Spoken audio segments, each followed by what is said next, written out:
Don't you love the sound excuse me, of the last laugh at the end?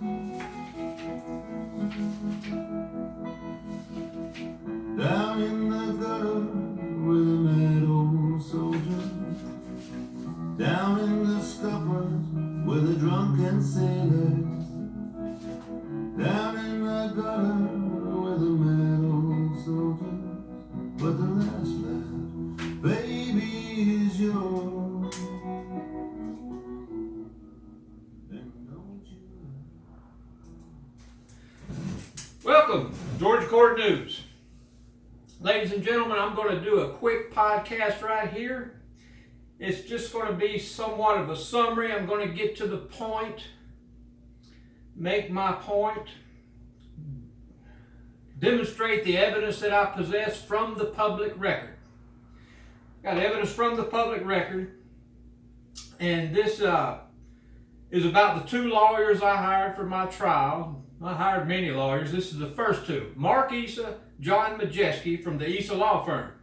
And I will be speaking directly to you, Mark Issa and John Mejeski, because this message is for you, although it's mainly for we the people. And it's a warning to we the people to stay away from you fellas. Mark Issa and John Mejeski, got them up on Georgia Court News podcast website.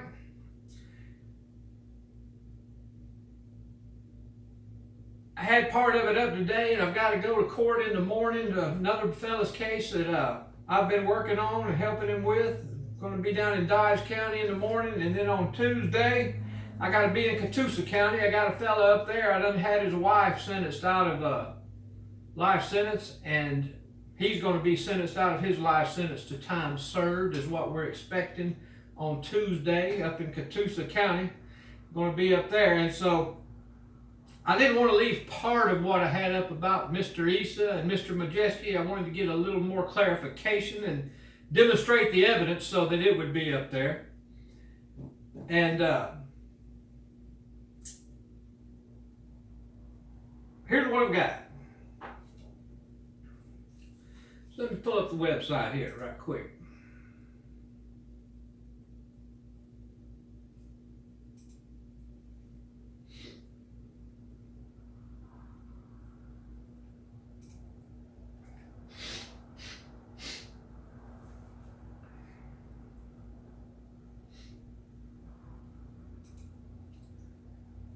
Okay, if anybody wants to see Mr. Mark Issa's podcast, you go to the drop-down menu up in the top right corner, and you will see his page, his and John Mejeski's page.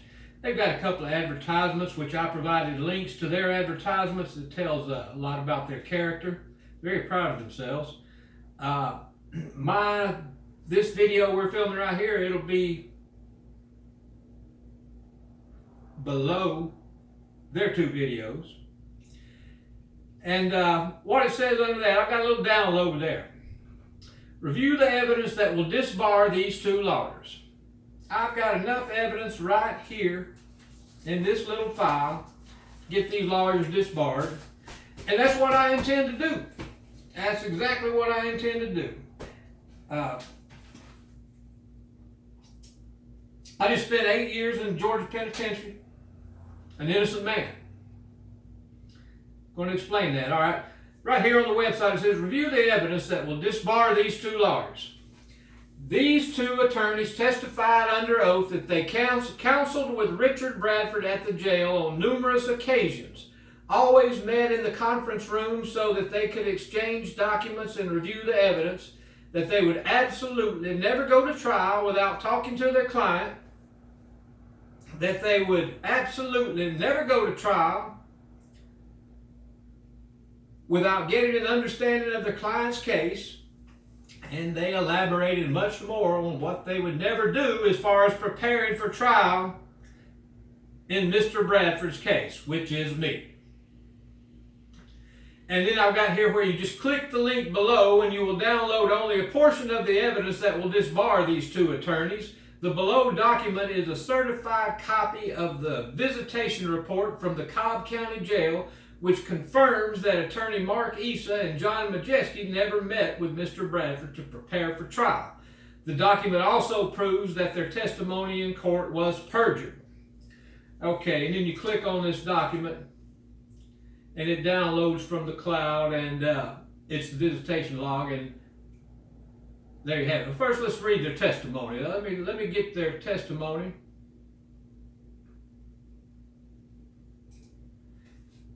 And their testimony is right here. Their testimony can be found, and when I get back from court on Tuesday, Wednesday, I'm going to start working on this again, and I will be putting up the trial transcript, the excerpts from the trial transcript, the actual pages, the certification.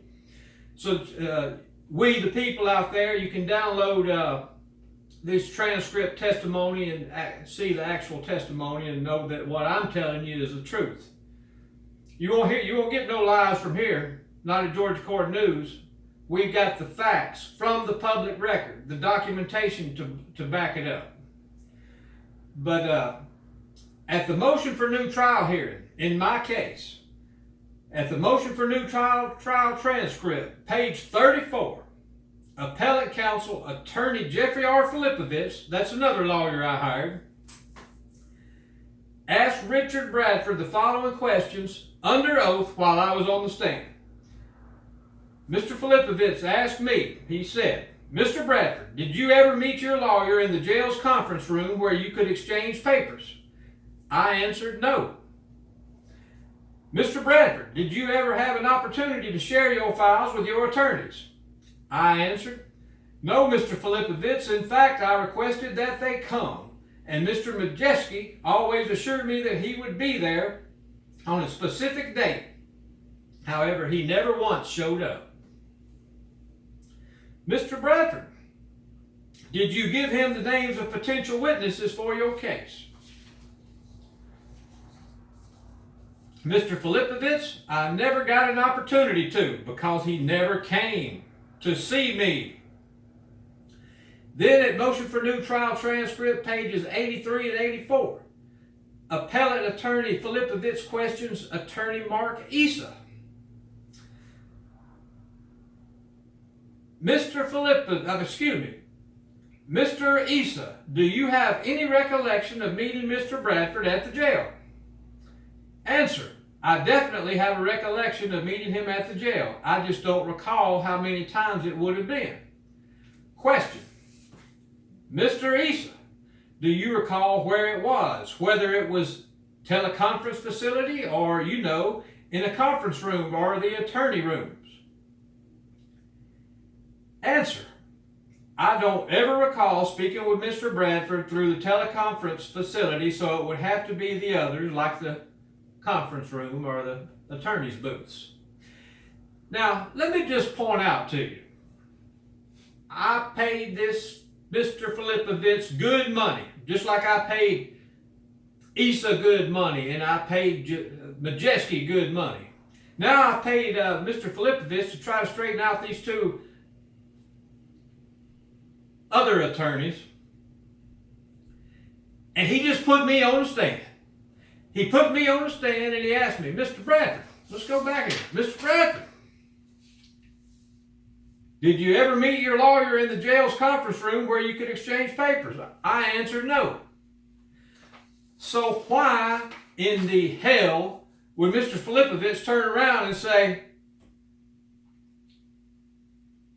do you recall where you met Mr. Bradford? Was it in the teleconference facility or in the conference room or the attorney's rooms? You shouldn't be asking questions like that, Mr. Filipovich. What my attorney should have been asking these damn worthless lawyers, they should have been asking, why didn't you see Mr. Bradford? Why didn't you see Mr. Bradford in the conference room? Why didn't you exchange documents with him? Not did you do it and give him a chance to lie. Do you have proof that you were in the conference room with Mr. Bradford? What kind of documents did you exchange, Mr. Issa? What did he show you? What did he have? Did he not have anything that might exonerate him? Did he not have any documents that might mitigate this situation? What did you guys talk about in that conference room you claim you were in? But no, He just establishes on the record, he establishes on the record the exact opposite of what I just testified to. So in other words, my testimony be damned. These are fellow attorneys. I got to protect their careers. Let's get something else on the record here. And since all of us boys, we're officers of the court, and this man's got a criminal charge against him, well, we know which way that's going to go, don't we? So, now next piece of transcript we hear.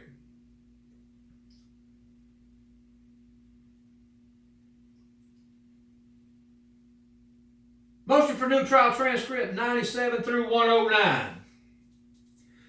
Do you remember going to see, This is Assistant District Attorney Dick Edwards. He is now questioning Attorney Mark Issa. Assistant District Attorney Edwards cross-examined Attorney Mark Issa. Mr. Issa, do you remember going to the jail to see Richard Bradford? I do. Did you go more than once, Mr. Issa? I can't imagine going to the jail only once to see Mr. Bradford. I know it was more than once. Mr. Issa, would you go to trial without talking to your client? Answer. Absolutely not, says Mr. Issa, under oath. Before God, I swear. Absolutely not. I would never go to trial without seeing my client. That would be crazy. Mr. Issa, would you go to trial without getting their idea of what their side of the case is? Absolutely not. I swear I would never do that. Under oath. That would be crazy. Mr. Issa, would you go to trial without getting their information? Absolutely not, says Mr. Issa, sitting there on the witness stand, under oath. He said he would not do that. And he goes on and he keeps asking him about what kind of preparations he made for my trial. All right, let's just stop right there, folks. Let's just stop right there. Now let's go back to the website that's already up. Click the link below and you will download only a portion of the evidence that will disbar these two attorneys. The below document is a certified copy of the visitation report from the Cobb County Jail, which confirms that Attorney Mark Issa and Attorney John Mejeski never met with Mr. Bradford to prepare for trial. The document also proves that their testimony in court was perjured. Now, John Mejeski, you're not going to slip away here. I ain't got to your part of the transcript yet, but you testified. You come to see me 10 times and went over my case. 10 times, sir. Well, we got it right here. We got the certified visitation log. It's already up on the internet. I got a certified copy of it right here. You had 3 entries right there. The dates on those entries are 9/22/2010. You came, it looks like you came 3 times, but you didn't come 3 times. I'm going to explain that away. What happened is you came to see me. I had my family call you, interested in hiring John Mejeski out of the Issa Law Firm. John Mejeski came. He didn't want to come. I said, look, I'm not going to send him no money unless he comes to see me. So John Mejeski comes out to the Cobb County Jail. They get him in one of those video conference booths. And he gets in there and the video equipment fails to work. So 2 minutes later, they moved him into another video conference booth. It didn't work either. Stayed in there about 15 minutes trying to get it going. Then they moved him to another one. In the next one, he stayed 10 or 15 minutes in it, and he's explaining to me how and why they don't get into the merits of the case until they've been retained. They're just not going to do that. If you want to hire me, Mr. Bradford, you got to pay me first. And he's gone. He's gone. So that explains those 3 right there. That explains them away right there. Okay? The other one, when he came, says right up at the top, he stayed 10 minutes. He dropped off a general and special demurrer that he filed against the indictment after he got paid. He got paid the same day he comes on the, what was that date? 9/22/2010. We paid him that same day. He didn't come back until 9/25/2010, and by then he filed one motion. The only motion got filed in my case. General and special demurrer. Okay? Then he testified he came to see me 10 times. Discuss my case, go over the evidence, whatever, all my witnesses, everything. Man's lying. Lying through his teeth, under oath. So is Mark Issa. Perjury, a criminal offense. Disbar.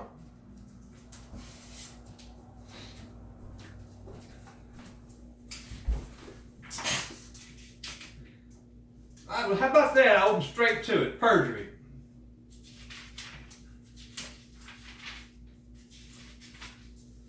Perjury must be in a judicial proceeding, must be under oath.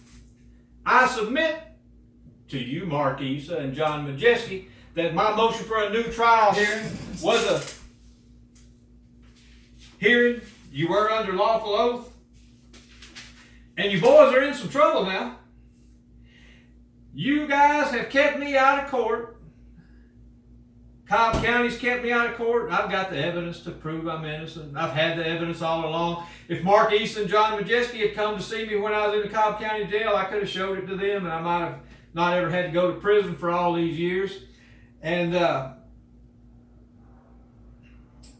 once it was learned that after I got convicted and sent to prison, I started attaching my evidence to motions. Couldn't get no lawyers to do anything, so I started attaching my proof to my own motions and sent them into the court. I said, well, hell, if they ain't going to listen to me, they at least going to see I'm innocent. Boy, they got more frosty toward me after that. I couldn't get nowhere. Couldn't get a habeas corpus hearing in 8 years. Still ain't got one. Still trying to get one. Couldn't get an extraordinary motion for a new trial hearing in Cobb County. Still can't get one. Still trying to get one. They won't bring me to court, boy, because they know it's trouble. They know I'm trouble. They're in trouble over me. I'm not trouble. They in trouble for what they did to me. Lots of them are.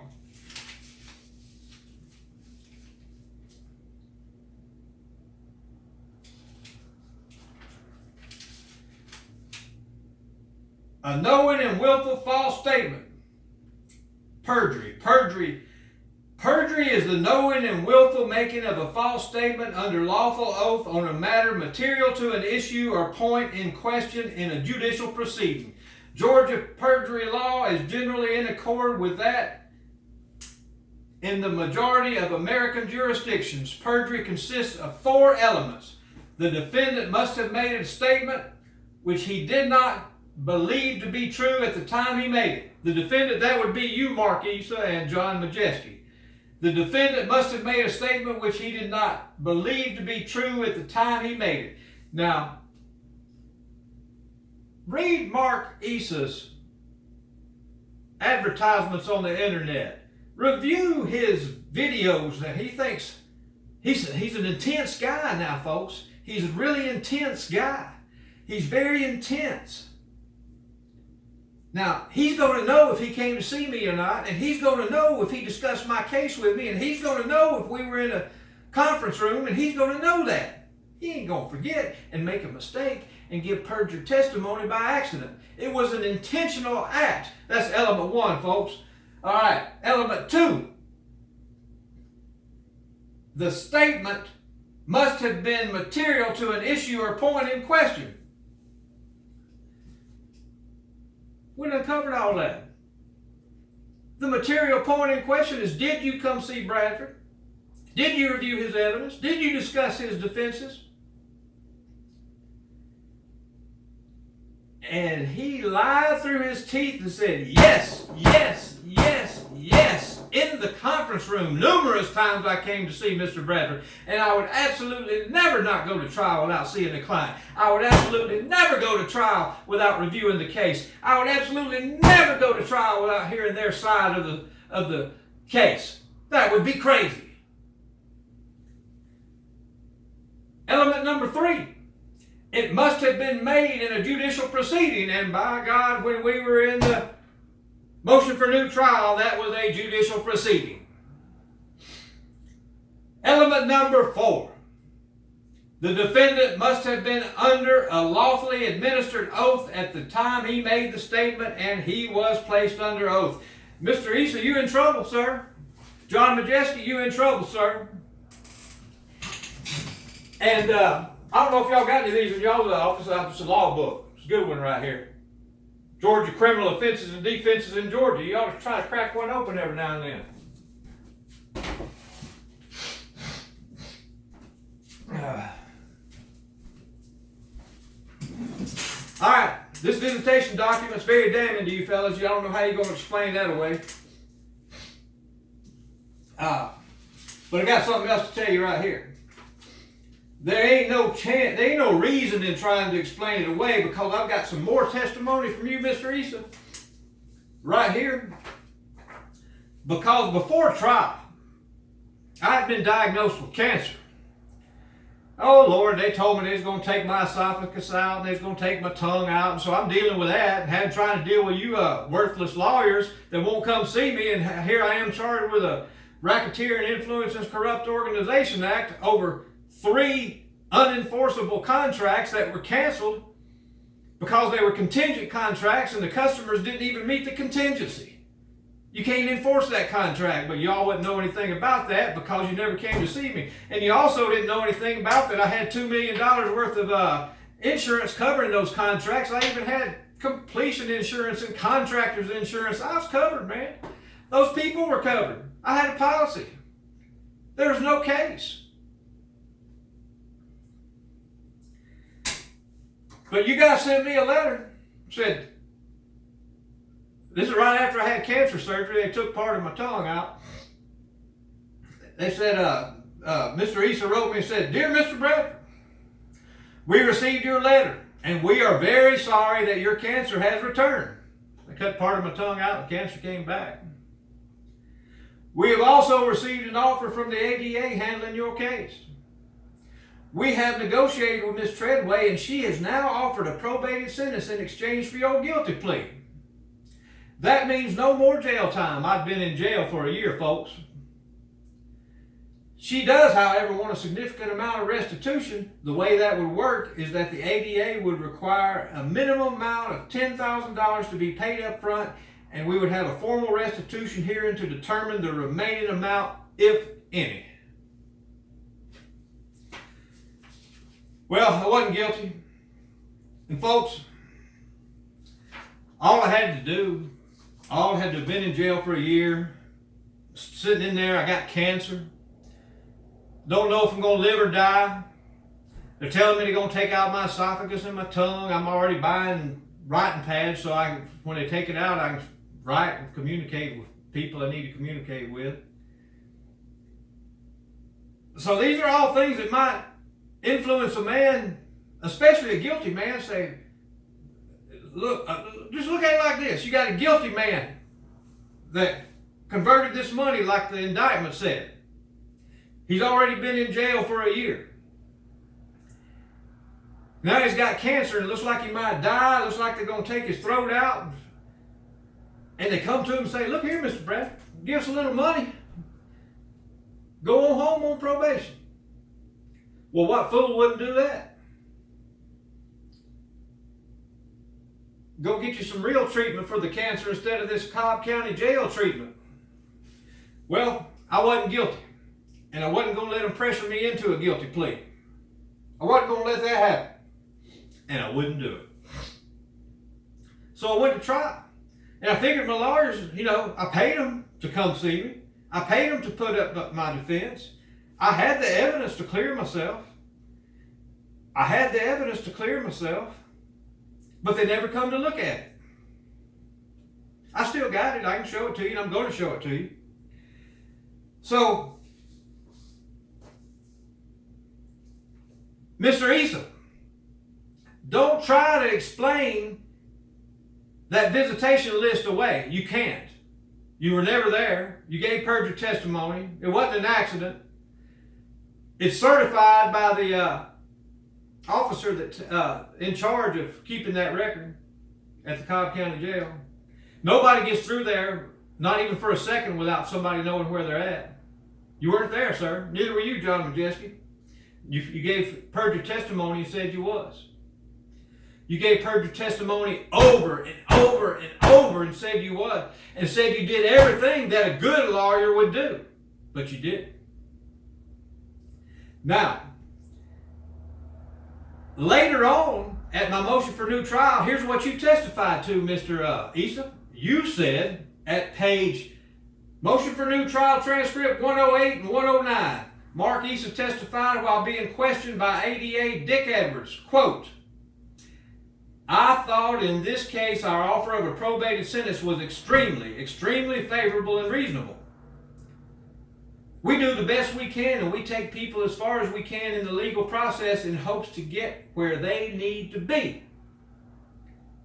So Mr. Dick Edwards then says to Mark Issa, Mr. Issa, did you communicate that offer to the client? And Mr. Issa answers, absolutely. They just can't get over that I wouldn't plead guilty. It's beyond them. And so then, now listen to this.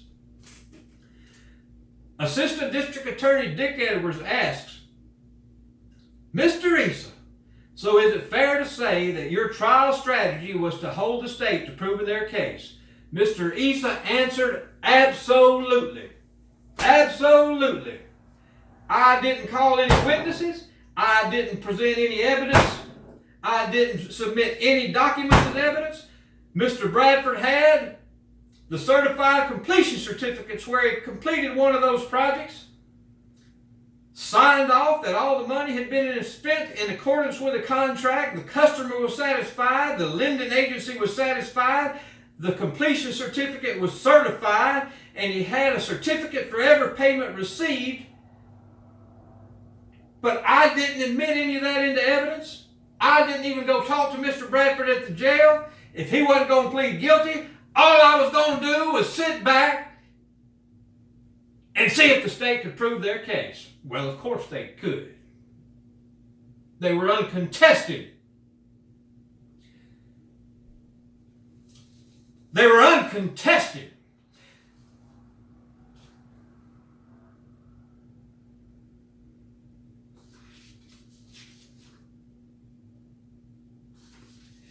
That's going to be our podcast for today. I've got so much more. This is my second take. I already filmed one and it went an hour and a half. That was too long. I got to telling about all this stuff. So I've cut it short this time, to the point about this perjured testimony. The perjured testimony is proven on this website. This recording will be above this download of the visitation report. Now, Mr. Easton, well, first of all, I'm going to say to we the people, this is Georgia Court News. I investigate cases. You can see them on this podcast. I've already got several good ones up there. I'm about to put several more good ones up there. I'm going to court in the morning for one of these boys.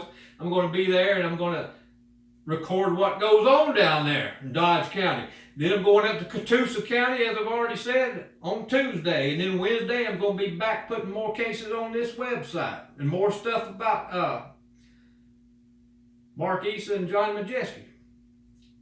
Now, if any of you has a problem out there, if you have a car wreck, because that's what they're doing. They're doing car wrecks now. They're doing insurance jobs. They're doing all kinds of, representing all kinds of folks. If you're thinking about going to the Issa Law Firm, you better think again. Go on down the road somewhere else now. Check them people out. You don't want to use this lawyer. If he'll do it to me, he'll do it to you. You got the evidence right here, and I'm going to put more up there. If you want to see me anything about my case, you ain't got to go to the courthouse and get it. You call me. I've got it all right here, and I'm going to send it to you. Anything you want. I've got the public record. I have nothing to hide. I invite anyone to prove me guilty. Now, Mr. Issa, I'm going to have you disbarred, sir. John Mejeski, I'm going to have you disbarred, sir.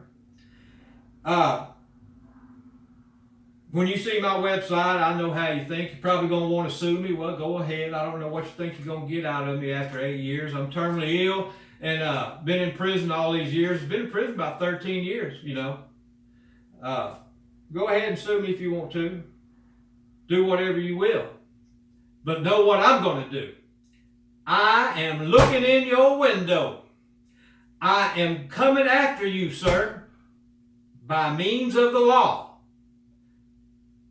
The avenue which you refuse to use in my defense, I'm going to use against you.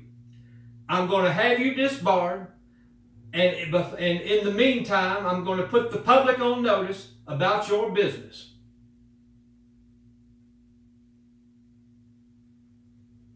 This is Georgia Court News. We expose people who manipulate the law and the justice system in the state of Georgia. Mark Issa and John Mejeski being two of those. That's the end of this podcast. Stay tuned for the next one. Georgia Court News.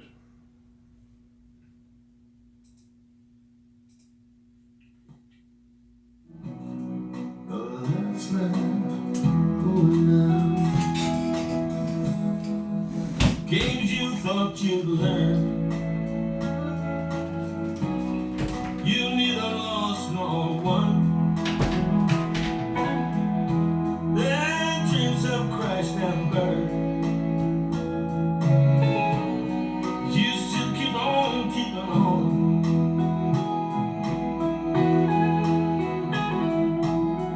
Out on the highway with the road getting working. Up on a mountain with a cold wind blowing. Out on the highway with the road been working. But the last laugh, baby, is yours. And don't you love this sound of the last laugh coming down?